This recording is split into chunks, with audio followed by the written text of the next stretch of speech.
Hey there, welcome back to Driving Life's Short Bus. I'm glad you're here because if you're watching this, there's a good chance you've thought about giving up. Maybe not on everything, but on something. A goal, a dream, a relationship, your calling, maybe even your faith. You're tired, you've been trying, you've been praying, and you wonder, is it worth it to keep going? Let me encourage you today, don't quit now, because God's not done with you. Let's start with Proverbs 24:16. The godly may trip 7 times, but they will get up again. But one disaster is enough to overthrow the wicked. God knows we're going to fall. He doesn't hide that. He doesn't say if, He says when.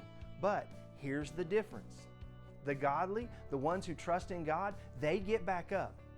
Not because they're the strongest, not because they've figured everything out, but because they know who their strength comes from. The fall, it doesn't define you. Getting up does. Now, I want you to imagine something with me for a second. Picture a person walking a difficult mountain trail. It's steep, rocky, and this person, they stumble. Not once, not twice, but 7 times. Most people watching, they would say, they should give up.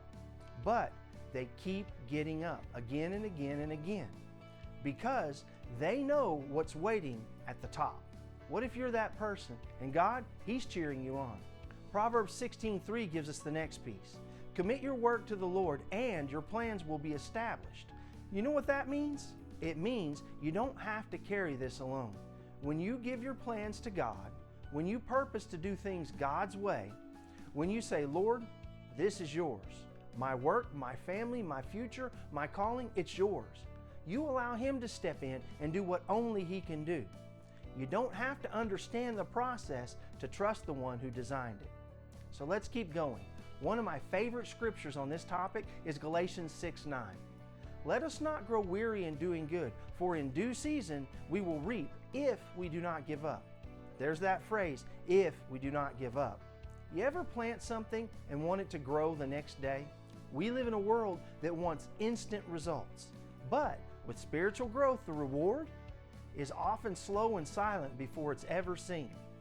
If you stop now, you'll never know what was on the other side, maybe just around the next corner. Another thing, the enemy doesn't attack what's worthless. The fight is hard because what's inside of you is worth fighting for. So, don't give up now. Your harvest, it's coming. Let's talk about exhaustion, the real kind. The kind where your heart is just plain tired. Your soul feels worn out. Here's what Isaiah 40:31 says, "But those who hope in the Lord will renew their strength. They will soar on wings like eagles. They will run and not grow weary. They will walk and not faint." That verse has helped me more times than I can count. When your strength is gone, hope in the Lord. Don't hope in people, don't hope in results. Hope in the Lord. God renews what the world drains. You can run again, you can soar again, you can walk again with strength you didn't know you had. Now, let's be really honest. Sometimes life is just hard. You ever feel like you're doing everything right and still getting knocked down?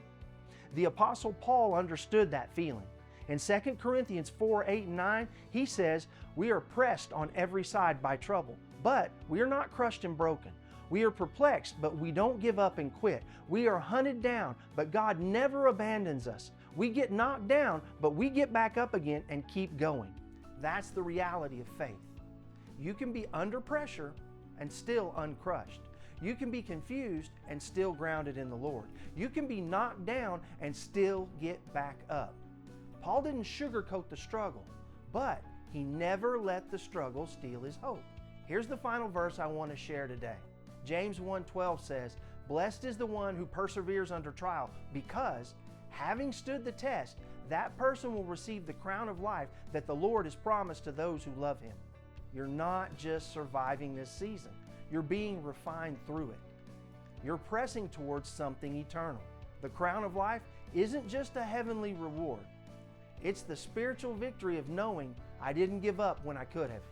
So now it's your turn. What will you do? Will you stay down? Or will you get up one more time? God hasn't given up on you. He's still writing your story. There's still more for you to become. More for you to see, more for you to give. Don't give up. Don't quit. Not now. Not when you're this close. You're not alone. We're really all in this together. So let's keep driving the short bus of life. It's going somewhere. And with God, we don't have to stop. If this video has helped you, please share it with someone who needs to hear it today. Don't forget to subscribe, like, share, and give me a thumbs up for more weekly biblical encouragement. Join me next time as we navigate more of life's twists and turns with the Bible as our guide. Remember, I'm rooting for you, and it's all possible if you believe.